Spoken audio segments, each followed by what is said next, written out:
wakati ambapo tunaingia kwa uchaguzi, lazima sisi wana upinzani tutoe kiongozi mmoja apambane na uibuzi, si ndio?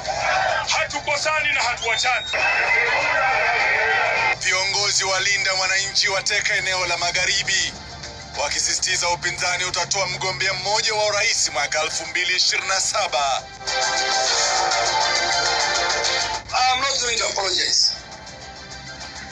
Mimi atanirudi nyuma. Waziri Duale asisitiza ataomba msamaha kuhusu matamshi yake yaliyoonekana kuwa ya kikabila, viongozi wakizidi kukashifu matamshi hayo.